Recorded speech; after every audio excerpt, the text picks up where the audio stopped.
There are two kinds of knowledge. One is general, the other is specialized. General knowledge, no matter how great in quantity or variety it may be, is of but little use in the accumulation of money. The faculties of the great universities possess, in the aggregate, practically every form of general knowledge known to civilization. Most of the professors have but little or no money. They specialize on teaching knowledge, but they do not specialize on the organization or the use of knowledge. Knowledge will not attract money unless it is organized and intelligently directed through practical plans of action to the definite end of accumulation of money. Lack of understanding of this fact has been the source of confusion to millions of people who falsely believe that knowledge is power. It is nothing of the sort. Knowledge is only potential power. It becomes powerful only when and if it is organized into definite plans of action and directed to a definite end. This missing link in all systems of education known to civilization today may be found in the failure of educational institutions to teach their students how to organize and use knowledge after they acquire it. Many people make the mistake of assuming that because Henry Ford had but little schooling, he is not a man of education. Those who make this mistake did not know Henry Ford, nor do they understand the real meaning of the word educate. That word is derived from the Latin word educo, meaning to educe, to draw out, to develop from within. An educated man is not necessarily one who has an abundance of general or specialized knowledge. An educated man is one who has so developed the faculties of his mind that he may acquire anything he wants or its equivalent without violating the rights of others. Henry Ford comes well within the meaning of this definition. During World War I, a Chicago newspaper published certain editorials in which, among other statements, Henry Ford was called an ignorant pacifist. Mr. Ford objected to the statements and brought suit against the paper for libeling him. When the suit was tried in the courts, the attorneys for the paper pleaded justification and placed Mr. Ford himself on the witness stand for the purpose of proving to the jury that he was ignorant. The attorneys asked Mr. Ford a great variety of questions, all of them intended to prove by his own evidence that while he might possess considerable specialized knowledge pertaining to the manufacture of automobiles, he was in the main ignorant. Mr. Ford was plied with such questions as the following: who was Benedict Arnold, and how many soldiers did the British send over to America to put down the rebellion of 1776? In answer to the last question, Mr. Ford replied, "I do not know the exact number of soldiers the British sent over, but I have heard that it was a considerably larger number than ever went back." Finally, Mr. Ford became tired of this line of questioning, and in reply to a particularly offensive question, he leaned over, pointed his finger at the lawyer who had asked the question, and said, "If I should really want to answer the foolish question you have just asked, or any of the other questions you have been asking me, let me remind you that I have a row of electric push buttons on my desk, and by pushing the right button, I can summon to my aid men who can answer any question I desire to ask concerning the business to which I am devoting most of my efforts. Now, will you kindly tell me why I should clutter up my mind with general knowledge for the purpose of being able to answer questions when I have men around me who can supply any knowledge I require?" There certainly was good logic to that reply. That answer floored the lawyer. Every person in the courtroom realized it was the answer. Not of an ignorant man, but of a man of education. Any man is educated who knows where to get knowledge when he needs it, and how to organize that knowledge into definite plans of action. Through the assistance of his master mind group, Henry Ford had at his command all the specialized knowledge he needed to enable him to become one of the wealthiest men in America. It was not essential that he have this knowledge in his own mind. Surely no person who has sufficient inclination and intelligence to listen to a recording of this nature can possibly miss the significance of this illustration. Before you can be sure of your ability to transmute desire into its monetary equivalent, you will require specialized knowledge of the service, merchandise, or profession which you intend to offer in return for fortune. Perhaps you may need much more specialized knowledge than you have the ability or the inclination to acquire, and if this should be true, you may bridge your weakness through the aid of your mastermind group. Andrew Carnegie stated that he personally knew nothing about the technical end of the steel business. Moreover, he did not particularly care to know anything about it. The specialized knowledge which he required for the manufacture and marketing of steel, he found available through the individual units of his mastermind group. The accumulation of great fortunes calls for power, and power is acquired through highly organized and intelligently directed specialized knowledge. but that knowledge does not necessarily have to be in the possession of the man who accumulates the fortune. The preceding paragraph should give hope and encouragement to the man with ambition to accumulate a fortune, who has not possessed himself of the necessary education to supply such specialized knowledge as he may require. Men sometimes go through life suffering from inferiority complexes because they are not men of education. The man who can organize and direct a mastermind group of men who possess knowledge useful in the accumulation of money is just as much a man of education as any man in the group. Remember this: if you suffer from a feeling of inferiority because your schooling has been limited, Thomas A. Edison had only 3 months of schooling during his entire life. He did not lack education, nor did he die poor. Henry Ford had less than a 6th grade schooling, but he has managed to do pretty well by himself financially. Specialized knowledge is among the most plentiful and the cheapest forms of service which may be had. If you doubt this, consult the payroll of any university. First of all, decide the sort of specialized knowledge you require and the purpose for which it is needed. To a large extent, your major purpose in life, the goal toward which you are working, will help determine what knowledge you need. With this question settled, your next move requires that you have accurate information concerning dependable sources of knowledge, the more important of which are these: 1. Your own experience and education. 2. Experience and education available through cooperation and a mastermind alliance. 3. Colleges and universities. 4. Public libraries, through books in which may be found all the knowledge organized by civilization. 5. Special training courses, through night schools and home study schools in particular. As knowledge is acquired, it must be organized and put into use for a definite purpose through practical plans. Knowledge has no value except that which can be gained from its application toward some worthy end. This is one reason why college degrees are not valued more highly. They represent nothing but miscellaneous knowledge. If you contemplate taking additional schooling, first determine the purpose for which you want the knowledge you are seeking, then learn where this particular sort of knowledge can be obtained from reliable sources. Successful men in all callings never stop acquiring specialized knowledge related to their major purpose, business, or profession. Those who are not successful usually make the mistake of believing that the knowledge acquiring period ends when one finishes school. The truth is that schooling does but little more than put one in the way of learning how to acquire practical knowledge. With this changed world, which began at the end of the economic collapse, came also astounding changes in educational requirements.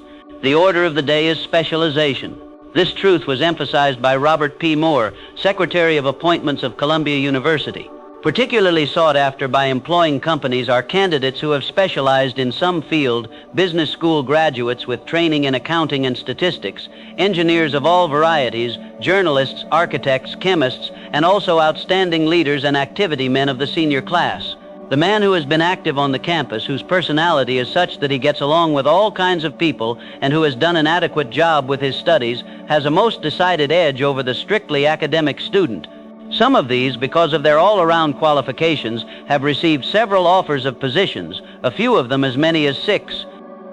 In departing from the conception that the straight A student was invariably the one to get the choice of the better jobs, Mr. Moore said that most companies look not only to academic records, but to activity records and personalities of the students. One of the largest industrial companies, the leader in its field, in writing to Mr. Moore concerning prospective seniors at the college, said, "We are interested primarily in finding men who can make exceptional progress in management work.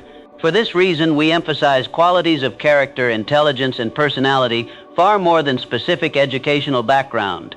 Proposing a system of apprenticing students in offices, stores, and industrial occupations during the summer vacation, Mr. Moore asserts that after the first 2 or 3 years of college, every student should be asked to choose a definite future course and to call a halt if he has been merely pleasantly drifting without purpose through an unspecialized academic curriculum. Colleges and universities must face the practical consideration that all professions and occupations now demand specialists, he said, urging that educational institutions accept more direct responsibility for vocational guidance. One of the most reliable and practical sources of knowledge available to those who need specialized schooling is the night schools operated in most large cities. The correspondence schools, or distance learning, give specialized training anywhere post can be delivered on all subjects that can be taught by the extension method. One advantage of home study is the flexibility of the study program, which permits one to study during spare time. Another stupendous advantage of home study is the fact that most courses offered by home study schools carry with them generous privileges of consultation, which can be of priceless value to those needing specialized knowledge. No matter where you live, you can share the benefits. Anything acquired without effort and without cost is generally unappreciated and often discredited. Perhaps this is why we get so little from our marvelous opportunity in public schools. The self-discipline one receives from a definite program of specialized study makes up to some extent for the wasted opportunity when knowledge was available without cost. Correspondence schools are highly organized business institutions. Their tuition fees are so low that they are forced to insist upon prompt payments. Being asked to pay, whether the student makes good grades or poor ones, has the effect of causing one to follow through with the course when they would otherwise drop it. The correspondence schools have not stressed this point sufficiently, for the truth is that their collection departments constitute the very finest sort of training on decision, promptness, action, and the habit of finishing that which one begins. I learned this from experience more than 25 years ago. I enrolled on a home study course in advertising. After completing 8 or 10 lessons, I stopped studying, but the school did not stop sending me bills. Moreover, it insisted upon payment, whether I kept up my studies or not. I decided that if I had to pay for the course, which I had legally obligated myself to do, I should complete the lessons and get my money's worth. I felt at the time that the collection system of the school was somewhat too well organized, but I learned later in life that it was a valuable part of my training for which no charge had been made. Being forced to pay, I went ahead and completed the course. Later in life, I discovered that the efficient collection system of that school had been worth much in the form of money earned, because of the training in advertising I had so reluctantly taken. We have in this country what is said to be the greatest public school system in the world. We have invested fabulous sums for fine buildings. We have provided convenient transportation for children living in the rural districts so they may attend the best schools. But there is one astounding weakness to this marvelous system. It is free. One of the strange things about human beings is that they value only that which has a price. The free schools of America and the free public libraries do not impress people because they are free. This is the major reason why so many people find it necessary to acquire additional training after they quit school and go to work. It is also one of the major reasons why employers give greater consideration to employees who take home study courses. They have learned from experience that any person who has the ambition to give up a part of his spare time to studying at home has in him those qualities which make for leadership. This recognition is not a charitable gesture, it is sound business judgment upon the part of the employers. There is one weakness in people for which there is no remedy. It is the universal weakness of lack of ambition. Persons, especially salaried people who schedule their spare time to provide for home study, seldom remain at the bottom very long. Their action opens the way for the upward climb, removes many obstacles from their path, and gains the friendly interest of those who have the power to put them in the way of opportunity. The home study method of training is especially suited to the needs of employed people who find, after leaving school, that they must acquire additional specialized knowledge but cannot spare the time to go back to school. The changed economic conditions prevailing since the Depression have made it necessary for thousands of people to find additional or new sources of income.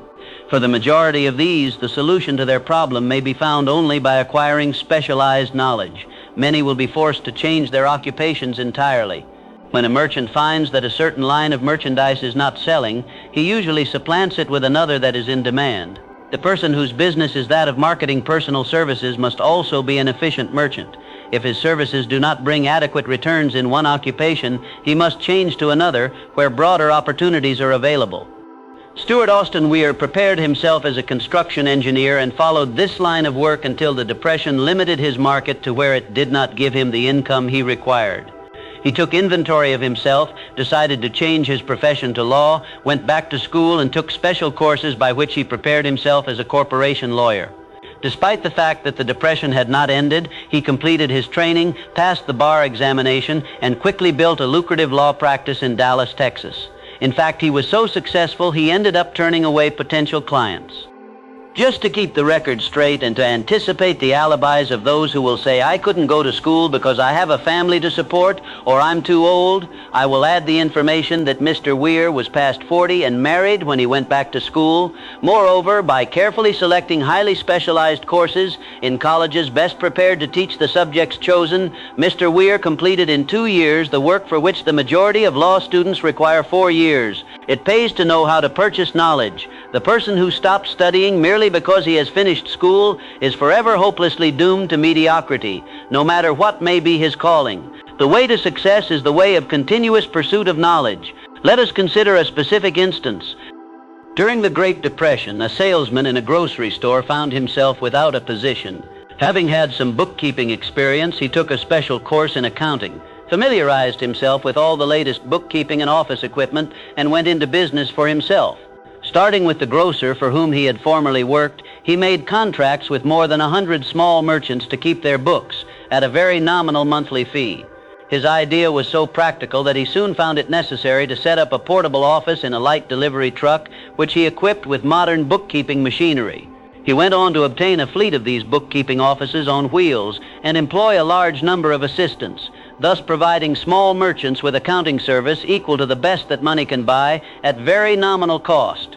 The owner of that business routinely paid income tax almost 10 times as much as was paid by the merchant for whom he worked when the Depression forced upon him a temporary adversity, which proved to be a blessing in disguise. Specialized knowledge plus imagination were the ingredients that went into this unique and successful business. The beginning of this successful business was an idea. Inasmuch as I had the privilege of supplying the unemployed salesman with that idea, I now assume the further privilege of suggesting another idea which has within it the possibility of even greater income. Also the possibility of rendering useful service to thousands of people who badly need that service. The idea was suggested by the salesman who gave up selling and went into the business of keeping books on a wholesale basis. When the plan was suggested as a solution to his unemployment problem, he quickly exclaimed, I like the idea, but I would not know how to turn it into cash. In other words, he complained he would not know how to market his bookkeeping knowledge after he acquired it. So that brought up another problem which had to be solved. With the aid of a young woman typist, clever at hand lettering, and who could put the story together, a very attractive book was prepared, describing the advantages of the new system of bookkeeping. The pages were neatly typed and pasted in an ordinary scrapbook, which was used as a silent salesman with which the story of this new business was so effectively told that its owner soon had more accounts than he could handle. There are thousands of people all over the country who need the services of a merchandising specialist capable of preparing an attractive brief for use in marketing personal services. The aggregate annual income from such a service might easily exceed that received by the largest employment agency, and the benefits of the service might be made far greater to the purchaser than any to be obtained from an employment agency. The idea here described was born of necessity, to bridge an emergency which had to be covered, but it did not stop by merely serving one person. The woman who created the idea has a keen imagination. She saw in her newly born brainchild the making of a new profession, one that is destined to render valuable service to thousands of people who need practical guidance in marketing personal services. Spurred to action by the instantaneous success of her first prepared plan to market personal service, this energetic woman turned next to the solution of a similar problem for her son, who had just finished college but had been totally unable to find a market for his services. The plan she originated for his use was the finest specimen of merchandising of personal services I have ever seen. When the plan book had been completed, it contained nearly 50 pages of beautifully typed, properly organized information telling the story of her son's native ability, schooling, personal experiences, and a great variety of other information too extensive for description. The plan book also contained a complete description of the position her son desired, together with a marvelous word picture of the exact plan he would use in filling the position. The preparation of the plan book required several weeks' labor, during which time its creator sent her son to the public library almost daily to procure data needed in selling his services to best advantage. She sent him also to all the competitors of his prospective employer and gathered from them vital information concerning their business methods, which was of great value in the formation of the plan he intended to use in filling the position he sought. When the plan had been finished, it contained more than half a dozen very fine suggestions for the use and benefit of the prospective employer. The suggestions were put into use by the company. One may be inclined to ask, why go to all this trouble to secure a job? The answer is straight to the point. Also, it is dramatic, because it deals with a subject which assumes the proportion of a tragedy with millions of men and women whose sole source of income is personal services. The answer is, doing a thing well never is trouble. The plan prepared by this woman for the benefit of her son helped him get the job for which he applied at the first interview, at a salary fixed by himself. Moreover, and this too is important, the position did not require the young man to start at the bottom. He began as a junior executive, at an executive's salary. Why go to all this trouble, do you ask? Well, for one thing, the planned presentation of this young man's application for a position clipped off no less than 10 years of time he would have required to get to where he began had he started at the bottom and worked his way up. This idea of starting at the bottom and working one's way up may appear to be sound, but the major objection to it is this: too many of those who begin at the bottom never manage to lift their heads high enough to be seen by opportunity, so they remain at the bottom. It should be remembered also that the outlook from the bottom is not so very bright or encouraging. It has a tendency to kill off ambition. We call it getting into a rut, which means that we accept our fate because we form the habit of daily routine, a habit that finally becomes so strong we cease to try to throw it off. And that is another reason why it pays to start 1 or 2 steps above the bottom. By so doing, one forms the habit of looking around, of observing how others get ahead, of seeing opportunity, and of embracing it without hesitation. Dan Halpin is a splendid example of what I mean. During his college days, he was the manager of the famous 1930 National Championship Notre Dame football team when it was under the direction of the late Knute Rockne. Perhaps he was inspired by the great football coach to aim high and not mistake temporary defeat for failure. Just as Andrew Carnegie, the great industrial leader, inspired his young business lieutenants to set high goals for themselves. At any rate, young Halpin finished college at a mighty unfavorable time when the Depression had made jobs scarce. So after a fling at investment banking and motion pictures, he took the first opening with a potential future he could find, selling electrical hearing aids on a commission basis. Anyone could start in that sort of job, and Halpin knew it, but it was enough to open the door of opportunity to him. For almost 2 years he continued in a job not to his liking, and he would never have risen above that job if he had not done something about his dissatisfaction. He aimed first at the job of assistant sales manager of his company and got the job. That one step upward placed him high enough above the crowd to enable him to see still greater opportunity. Also, it placed him where opportunity could see him. He made such a fine record selling hearing aids that A.M. Andrews, chairman of the board of the Dictograph Products Company, a business competitor of the company for which Halpin worked, wanted to know something about that man, Dan Halpin, who was taking big sales away from the long-established Dictograph Company. He sent for Halpin. When the interview was over, Halpin was the new sales manager in charge of the Acousticon division. Then, to test young Halpin's mettle, Mr. Andrews went away to Florida for 3 months, leaving him to sink or swim in his new job. He did not sink. Knute Rockne's spirit of all the world loves a winner and has no time for a loser inspired him to put so much into his job that he was elected vice president of the company and general manager of the Acousticon and Silent Radio division, a job which most men would be proud to earn through 10 years of loyal effort. Halpin turned the trick in a little more than 6 months. It is difficult to say whether Mr. Andrews or Mr. Halpin is more deserving of eulogy, for the reason that both showed evidence of having an abundance of that very rare quality known as imagination. Mr. Andrews deserves credit for seeing in young Halpin a go-getter of the highest order. Halpin deserves credit for refusing to compromise with life by accepting and keeping a job he did not want. And that is one of the major points I am trying to emphasize through this entire philosophy, that we rise to high positions or remain at the bottom because of conditions we can control if we desire to control them. I am also trying to emphasize another point, namely, that both success and failure are largely the results of habit. I have not the slightest doubt that Dan Halpin's close association with the greatest football coach America ever knew planted in his mind the same brand of desire to excel which made the Notre Dame football team world famous. Truly, there is something to the idea that hero worship is helpful, provided one worships a winner. Halpin tells me that Rockne was one of the world's greatest leaders of men in all history. My belief in the theory that business associations are vital factors both in failure and in success was recently demonstrated when my son Blair was negotiating with Dan Halpin for a position. Mr. Halpin offered him a beginning salary of about 1/2 what he could have gotten from a rival company. I brought parental pressure to bear and induced him to accept the place with Mr. Halpin because I believe that close association with one who refuses to compromise with circumstances he does not like is an asset that can never be measured in terms of money. The bottom is a monotonous, dreary, unprofitable place for any person. That is why I have taken the time to describe how lowly beginnings may be circumvented by proper planning.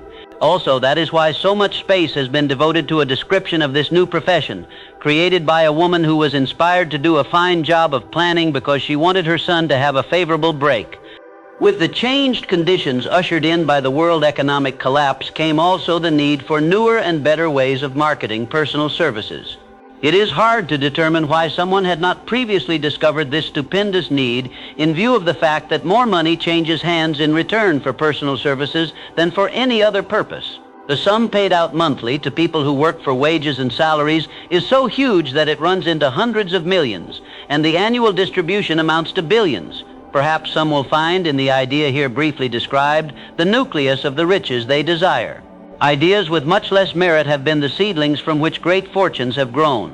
Woolworth's 5 and 10 cent store idea, for example, had far less merit, but it piled up a fortune for its creator. So those seeing opportunity lurking in this suggestion will find valuable aid in the chapter on organized planning. Incidentally, an efficient merchandiser of personal services would find a growing demand for his services wherever there are men and women who seek better markets for their services. By applying the mastermind principle, a few people with suitable talent could form an alliance and have a paying business very quickly. One would need to be a fair writer with a flair for advertising and selling, one handy at typing and hand lettering, and one should be a first-class business getter who would let the world know about the service. If one person possessed all these abilities, he might carry on the business alone until it outgrew him. The woman who prepared the personal service sales plan for her son now receives requests from all parts of the country for her cooperation in preparing similar plans for others who desire to market their personal services for more money. She has a staff of expert typists, artists, and writers who have the ability to dramatize the case history so effectively that one's personal services can be marketed for much more money than the prevailing wages for similar services. She is so confident of her ability that she accepts as the major portion of her fee a percentage of the increased pay she helps her clients to earn. It must not be supposed that her plan merely consists of clever salesmanship by which she helps men and women to demand and receive more money for the same services they formerly sold for less pay. She looks after the interests of the purchaser as well as the seller of personal services, and so prepares her plans that the employer receives full value for the additional money he pays. The method by which she accomplishes this astonishing result is a professional secret which she discloses to no one except her own clients. If you have the imagination and seek a more profitable outlet for your personal services, this suggestion may be the stimulus for which you have been searching. The idea is capable of yielding an income far greater than that of the average doctor, lawyer, or engineer, whose education required several years in college. The idea is saleable to those seeking new positions, in practically all positions calling for managerial or executive ability, and those desiring rearrangement of incomes in their present positions. There is no fixed price for sound ideas. Back of all ideas is specialized knowledge. Unfortunately for those who do not find riches in abundance, specialized knowledge is more abundant and more easily acquired than ideas. Because of this very truth, there is a universal demand and an ever-increasing opportunity for the person capable of helping men and women to sell their personal services. Capability means imagination, the one quality needed to combine specialized knowledge with ideas in the form of organized plans designed to yield riches. If you have imagination, this chapter may present you with an idea sufficient to serve as the beginning of the riches you desire. Remember, the idea is the main thing. Specialized knowledge may be found just around the corner, any corner. Thank you for listening to this chapter. Next, we will explore the power of your imagination.